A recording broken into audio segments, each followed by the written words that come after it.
तो ASWMO BPSC में आने वाले कुछ एग्ज़ाम्स से रिलेटेड हम इम्पॉर्टेंट ऑब्जेक्टिव क्वेश्चंस इस वीडियो में देखेंगे। तो पहला क्वेश्चन है कि what is the consent value for green category pollution index. तो ग्रीन कैटेगरी के पॉल्यूशन इंडेक्स में के लिए जो हमारी कंसेंट वैल्यू होती है वो कितनी होती है। इसके चार ऑप्शन है, 5 ईयर्स, 10 ईयर्स, 15 ईयर्स या 20 ईयर्स। तो इसका जो सही आंसर होगा वो होगा सी, यानी कि 15 ईयर्स। तो ग्रीन कैटेगरी पॉल्यूशन इंडेक्स में कंसेंट वैल्यू हम लेते हैं 15 साल की। उसके बाद आता है second question, the waste mix has an average calorific value. तो वेस्ट मिक्स की एवरेज कैलोरीफिक वैल्यू कितनी होती है। इसके चार ऑप्शन है, 20.4 mj पर केजी, दूसरा है 22.4 mj पर केजी, तीसरा है 24.4 mj पर केजी, या डी है 26.4 mj पर केजी। तो इसका सही आंसर जो होगा वो होगा बी, यानी कि 22.4 mj पर केजी। तो ये होता है, ये इतनी होती है हमारी वेस्ट मिक्स की calorific value, average calorific value. तो चलते हैं थर्ड क्वेश्चन की ओर। क्वेश्चन है कि what is the air quality index value of moderate zone. तो मॉडरेट जोन की एयर क्वालिटी इंडेक्स की वैल्यू कितनी होती है। इसके चार ऑप्शन है, 51 से 100, 101 से 150, 151 से 200 या 200 से 300। तो इसका जो सही आंसर होगा, मॉडरेट जोन के लिए पूछ रहा है, तो 51 से 100 होती है एयर क्वालिटी इंडेक्स की वैल्यू। चलते हैं अगले क्वेश्चन की ओर। What is the calorific value of brown carbon. तो ब्राउन कार्बन की कैलोरीफिक वैल्यू कितनी होती है। इसके चार ऑप्शन है, 8 से 16 mj पर केजी, 7 से 12 mj पर केजी, 22 से 40 mj पर केजी, या 19 से 24 mj पर केजी। तो इसका सही आंसर जो होगा वो हो जाएगा बी, यानी कि 7 से 12 mj पर केजी। इसके बाद चलते हैं अगले क्वेश्चन की ओर। How health is affected by heavy metals. तो हैवी मेटल्स के द्वारा शरीर के स्वास्थ्य पे क्या असर पड़ता है, तो किस पे असर पड़ता है। तो इसके चार ऑप्शन है कि स्किन कैसे असर पड़ता है, how health is affected by heavy metals. तो इसके चार ऑप्शन है, स्किन, लीवर डिसऑर्डर, या फिर बी है बायोमैग्निफिकेशन, या सी है कैंसर, या डी है नर्वस सिस्टम। तो इसका सही आंसर जो होगा वो हो जाएगा हमारा बायोमैग्निफिकेशन। उसके बाद आता है हमारा अगला question, during treatment of water sedimentation is done. तो ट्रीटमेंट ऑफ वाटर जब हम करते हैं तो सेडिमेंटेशन कब करते हैं। तो इसके चार ऑप्शन है, before filtration, after filtration, simultaneously with filtration, या अलॉन्ग विथ क्लोरिनेशन। तो इसका जो सही आंसर है वो है बिफोर फिल्ट्रेशन। तो फिल्ट्रेशन के पहले सेडिमेंटेशन करते हैं, ये है इसका सही आंसर। चलते हैं अगले क्वेश्चन की ओर। Which of the following term is not used in place of term tailings. तो टेलिंग्स के बारे में अगर हम बात करें तो किस टर्म का यूज़ नहीं करते हैं। तो इसके चार ऑप्शंस है, माइन डम्प्स, कल्ब डम्प्स, टेराकोंड, या माइन ड्रेनेज। तो इसका जो सही आंसर है वो है डी, यानी कि माइन ड्रेनेज के बारे में हम बात नहीं करते हैं। उसके बाद हमारा नेक्स्ट क्वेश्चन, 8th क्वेश्चन आता है, dash concept by RCRA is an attempt to reduce density of waste generated. तो वेस्ट जो जनरेट होता है उसकी डेंसिटी को रिड्यूस करने के लिए RCRA का कौन सा कॉन्सेप्ट दिया गया है। तो इसके चार ऑप्शन है, NPL, CERCLA, या फिर क्रेडल टू ग्रेव, या कार्सिनोजेन। तो इसका जो सही आंसर है, RCRA के द्वारा दिया गया कॉन्सेप्ट है डेंसिटी को रिड्यूस करने के लिए क्रेडल टू ग्रेव। चलते हैं अगले क्वेश्चन की ओर, 9th क्वेश्चन की ओर। What does mining waste consist of. तो माइनिंग वेस्ट में क्या होता है। तो इसके चार ऑप्शन है, scrap, sludge, mobiles, rock trailing. तो इसका जो सही आंसर है माइनिंग वेस्ट है। तो माइनिंग वेस्ट के अंदर होता है रॉक ट्रेलिंग्स होती है उसके अंदर। चलते हैं अगले क्वेश्चन की ओर, 10th question, TSD can accumulate waste for days. तो TSD जो में हम कितने दिन तक का वेस्ट एक्यूमुलेट कर सकते हैं। इसके चार ऑप्शन है, 70, 80, 90, 100। तो इसका जो सही आंसर हो जाएगा वो हो जाएगा सी, यानी कि 90 दिनों तक हम TSD में वेस्ट को एक्यूमुलेट इकट्ठा कर सकते हैं। चलते हैं हम अगले क्वेश्चन की ओर, 11th क्वेश्चन की ओर। Which of the following is a visual pollution. तो विजुअल पॉल्यूशन इनमें से कौन सा है। ए है insightfulness of the piles of garbage, B है मैशिंग विथ एडेसिव्स, सी है मैशिंग विथ फाइबर्स, और डी है फ्लावर्स। तो इसका जो सही आंसर है वो है insightfulness of the piles of the garbage. तो ये होता है विजुअल पॉल्यूशन, जो गार्बेज में हमारी इंसाइटफुलनेस आ जाती है पाइल्स के कारण, वो विजुअल पॉल्यूशन होता है।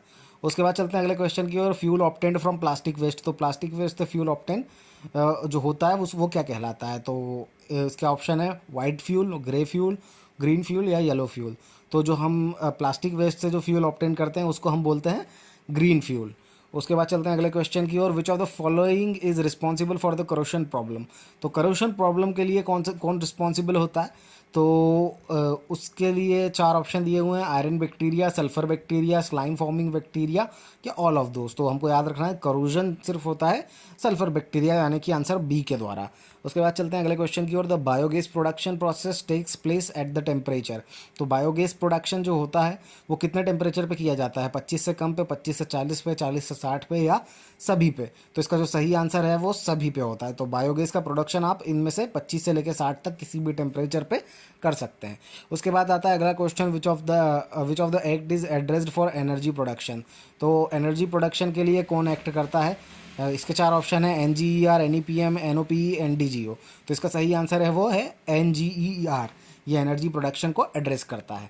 उसके बाद चलते हैं अगले क्वेश्चन की ओर, which are the dash are designed to assist environmental management. तो एनवायरमेंटल मैनेजमेंट को असिस्ट करने के लिए किसको डिज़ाइन किया गया है? NEPM, NPM, NEOP और NOPE। तो इसका सही आंसर है NPEM। और चलते हैं अगले क्वेश्चन की ओर। The first complete domestic approach to waste management was agreed by council. तो किस काउंसिल के द्वारा जो पहली डोमेस्टिक अप्रोच है वेस्ट मैनेजमेंट की, उसको माना गया था, एग्री किया गया था?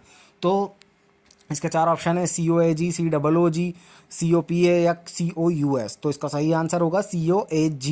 इसके द्वारा पहली डोमेस्टिक अप्रोच थी वेस्ट मैनेजमेंट की, उसको एग्री किया गया था। चलते हैं अगले क्वेश्चन की ओर। Dash policy offers national framework for waste management and resource recovery in Australia. तो ऑस्ट्रेलिया में वेस्ट मैनेजमेंट और रिसोर्स रिकवरी के लिए कौन सी पॉलिसी पूरे नेशनल लेवल पर काम करती है? तो इसके 4 ऑप्शन है, national hazard policy, national waste policy, national environment policy या हज़ार्डस पॉलिसी। तो ऑस्ट्रेलिया में नेशनल वेस्ट पॉलिसी, यानी कि आंसर बी इसका सही हो जाएगा। उसके बाद चलते हैं अगले क्वेश्चन की ओर। Which act in responsible for reducing pollution at source. तो अगर आपको सोर्स पे पॉल्यूशन रिड्यूस करना है तो कौन सा एक्ट रिस्पॉन्सिबल होता है? NGER, NEPM, pollution prevention act या NDGO। तो इसका सही आंसर है, आपको अगर सोर्स पे पॉल्यूशन रिड्यूस करना है तो आपको पॉल्यूशन प्रिवेंटेशन एक्ट के थ्रू आप सोर्स पे पॉल्यूशन को रिड्यूस कर सकते हैं। चलते हैं नेक्स्ट क्वेश्चन 20 की ओर। EPA waste identification number D001 is assigned to which of the following. तो D001 किसको असाइन किया गया है? करोजिविटी, इग्निशिएबिलिटी या टॉक्सिसिटी या रिएक्टिविटी। तो इसका सही आंसर जो है वो हो जाएगा बी, यानी कि इग्निशिएबिलिटी। तो इग्निशिएबिलिटी को D001 असाइन किया गया है EPA के वेस्ट आइडेंटिफिकेशन नंबर के अकॉर्डिंग। उसके बाद चलते हैं नेक्स्ट क्वेश्चन 21 की ओर। The time required for the radio activity of a given amount of substance to decay to half its initial value is known as. तो जो आपको रेडियो एक्टिविटी जो टाइम होता है उसको आधा करना है। The time required for the radio activity of a given amount of substance to decay to its half. तो आधा जब जल जाता है तो इनिशियल वैल्यू को हम क्या बोलते हैं? तो उस वक्त जब इनिशियल वैल्यू से वो आधा जल जाता है तो उस टाइम को हम क्या बोलते हैं? Half cycle, half age, half life या हाफ वैल्यू। तो उसको बोलते हैं हम C, यानी कि हाफ लाइफ। तो इसका सही आंसर हो जाएगा हाफ लाइफ। तो मतलब जब हमारा जो भी मास रहता है वो जब आधा जल जाता है तो उसको जो जलाने में जो हमारे को टाइम लगता है उसको बोलते हैं हम हाफ लाइफ। उसके बाद चलते हैं नेक्स्ट क्वेश्चन की ओर 22 की ओर। Which of these systems are used for collection of regional collection system. तो रीजनल कलेक्शन सिस्टम के लिए कौन सा सिस्टम को यूज़ करते हैं? तो green box system, kerbside hand collection system या डायरेक्ट हॉल कलेक्शन सिस्टम या ड्रॉप ऑफ डिपो यूनिट्स। तो इसका जो सही आंसर हो जाएगा वो हो जाएगा C, यानी कि डायरेक्ट हॉल कलेक्शन। इसके बाद चलते हैं नेक्स्ट क्वेश्चन की ओर। How many tons of organic waste can be converted to compost in 24 hours. तो 24 घंटे के अंदर कितने ऑर्गेनिक वेस्ट को कंपोस्ट में बदला जा सकता है? 0.5 टन, 1 टन या 1.5 टन या 2 टन। तो इसका सही आंसर है 1 टन। तो हर 24 घंटे में 1 टन आप कंपोस्ट बना सकते हैं ऑर्गेनिक वेस्ट से। उसके बाद चलते हैं नेक्स्ट क्वेश्चन की ओर। How many houses in India do not have toilets. तो टॉयलेट कितने घरों में नहीं है भारत में? 1.3 मिलियन, 13 मिलियन, 130 मिलियन या 1300 मिलियन। तो इसका सही आंसर हो जाएगा 130 मिलियन। तो ये तो थे क्वेश्चन हमारे जो BPSC SWMO के एग्जाम में आ सकते हैं। इसी तरह के और भी क्वेश्चंस के लिए हमारे चैनल को सब्सक्राइब करना ना भूलें।